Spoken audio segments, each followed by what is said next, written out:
Welcome to Handmade Happenings. I'm Melissa and today I'm showing you how to make a miniature vegetable garden. Now before we start, standard disclaimer applies. Hot glue is hot, knives and scissors are sharp. Please be careful. First up, let's make the garden bed. Start by cutting the round edge off both ends of a popsicle stick and then repeat several times. You'll need 18 if you're making this to the same size as what I'm showing here.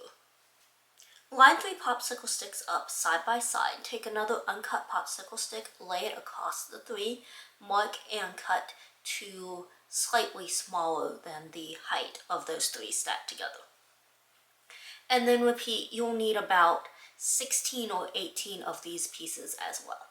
Glue 3 of these small pieces across the back of the 3 longer pieces, placing 1 on either end and 1 in the middle. And then repeat to make 2. This makes the 2 ends of your garden bed. For the longer sides, stack 3 long popsicle sticks. Glue a short one in the middle only. Then repeat for a second panel.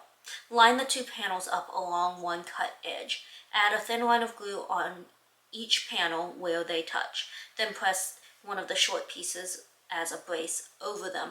This holds them together and turns them into one long panel, and then repeat for the other side.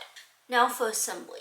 Glue the short panel to the long panel and then glue a small popsicle stick into that corner. This helps keep that really straight right angle. Repeat on the other end and then attach the remaining long panel onto the opposite side, still adding those braces in the corner. And this makes the walls of your garden bed. For the bottom of your bed, cut a rectangle of cardboard to that measurement of the height and width of the walls that you made. Glue the walls on top of the foam board, then cut and glue popsicle sticks around the bottom edge to cover that white strip of foam board that shows at the bottom. Take a piece of brown felt and cut it to the width of your bed. Then, starting on the cut edge, roll it up, stopping halfway, and glue into place. Do the same for the other edge, and this creates 2 rows. If you have a hard time finding the center of your piece of felt, you could cut it in half, and then just roll each half up into 2 logs. Either way, you're going to repeat with another piece of felt, and should end up with 4 rows that will fit into your garden bed. Next up, the plants. For this, you're going to need a couple of artificial plants, the types that have only leaves. I got mine from Walmart. And just remove the various leaf segments and then pair them together with ones that look the same. I used about 3 per plant. And then wrap masking tape around the stem to hold them together. You could try gluing this, but I wouldn't advise it because there's not a lot to hold when you're pressing them together, and you're almost definitely going to get hot glue on your fingers if you try and do that.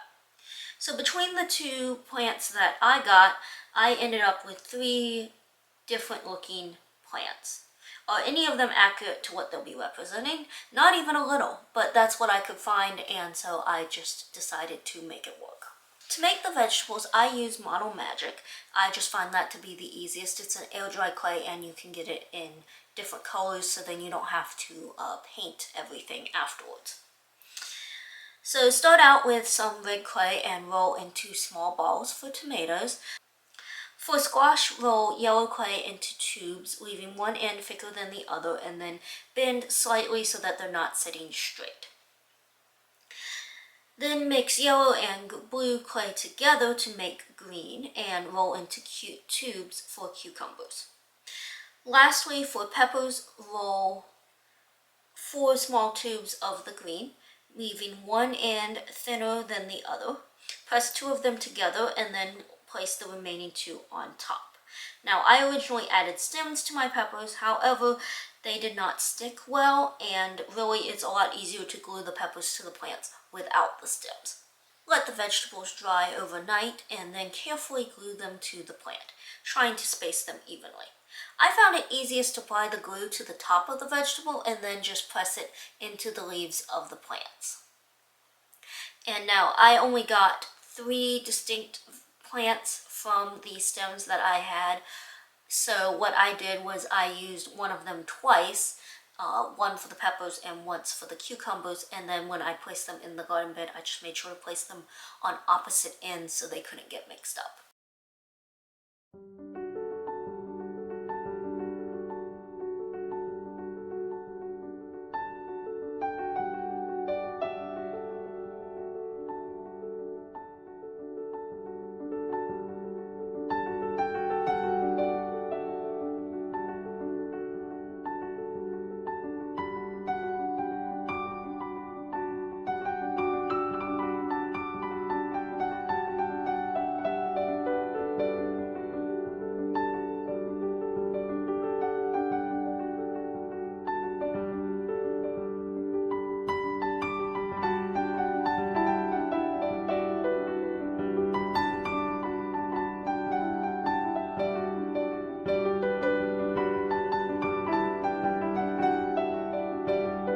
Now just add the plants to the garden bed by sticking the stems down in between either two of the felt pieces or a felt piece and the popsicle stick walls. And I actually flipped my felt pieces upside down so that instead of 4 smaller rows, I ended up with 2 wider spaces. And this just allowed for a little more room between those rows to space the plants out, and I just found it looked better. And all that's left is to add your garden to the dollhouse.